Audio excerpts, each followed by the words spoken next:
Hi friends, ನಮ್ಮಮ್ಮ ಇವತ್ತು ಹಾಗಲಕಾಯಿ ರೆಸಿಪಿ ತೋರಿಸ್ತಿದ್ದಾರೆ, ಹೇಳ್ತಾರೆ ನೋಡಿ. ಹಾಗಲಕಾಯಿ ಪಲ್ಯಕ್ಕೆ ಅರ್ಧ ಕೆಜಿ ಹಾಗಲಕಾಯಿ ಪಲ್ಯಕ್ಕೆ ಹಾಗಲಕಾಯಿನ ಸುಟ್ಕೊತಾ ಇದ್ದೀವಿ. ಸುಟ್ಕೊಂಡಾದ್ಮೇಲೆ ಅದಕ್ಕೆ ರುಬ್ಕೊಳ್ಳೋಕ್ಕೆ ಮಸಾಲೆಗೆ ಈರುಳ್ಳಿ ಒಂದು, ಟೊಮೊಟೊ 3, ತೆಂಗಿನ ತುರಿ ಸ್ವಲ್ಪ ಹಾಕ್ಕೊಂಡು ರುಬ್ಕೋಬೇಕು ಮಸಾಲೆಗೆ. ಫಸ್ಟು ಇದನ್ನು ಸ್ವಲ್ಪ ಬ್ಲ್ಯಾಕಾಗಿ ಬೇಯಿಸ್ಕೋಬೇಕು.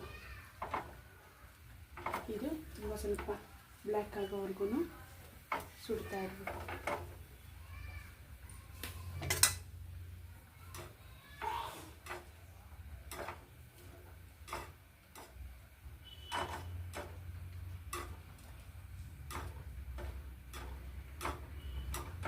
ಇದು ಬ್ಲ್ಯಾಕ್ ಆಗಿ ಸುಡೋ ಅಷ್ಟೊತ್ತಿಗೆ ನಾವು ಮಸಾಲೆಗೆ ರುಬ್ಕೊಳ್ಳೋಕ್ಕೆ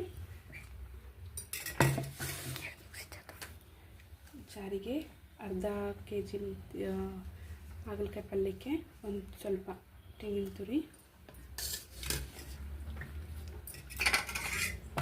ಒಂದು ಈರುಳ್ಳಿ,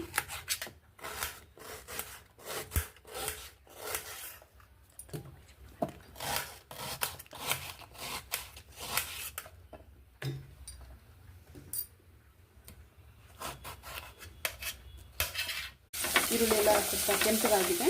ಈಗ ಬೇಯಿಸಿರೋವಂಥ ಎಲ್ಲನೂ ಕೊಪ್ಪಿಗೆ ರೋಸ್ಟ್ ಮಾಡಿರೋಂಥ ಆಲೂಗಡ್ಡೆನ ಹಾಗಲಕಾಯಿನ ಹಾಕೊಳ್ಳೋಣ.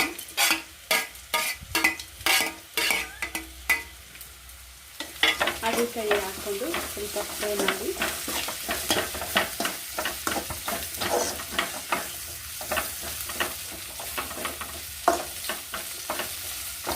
ಸ್ವಲ್ಪ ಎಣ್ಣೆ ಒಳಗೆ ಇಟ್ಟು ರೋಸ್ಟ್ ಮಾಡ್ತೀನಿ.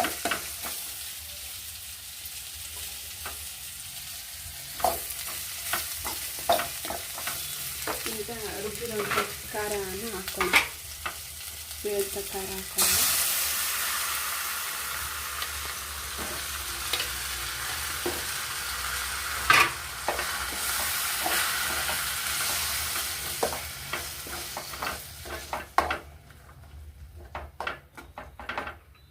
ನಿಮಗೆ ಎಷ್ಟು ಗೊಜ್ಜು ಬೇಕೋ ಅಷ್ಟು ತಕ್ಕಾಗಿ ನೀವು ಗಟ್ಟಿಯಾಗಿ ಇಲ್ಲ ತೆಳುವಾಗಿ ಚಪಾತಿಗೆ ನಿಮಗೆ ಎಷ್ಟು ಬೇಕೋ ಅಷ್ಟು ನೀವು ನೀರು ಹಾಕೊಂಡು ಕಲಿಸ್ಕೊಂಡು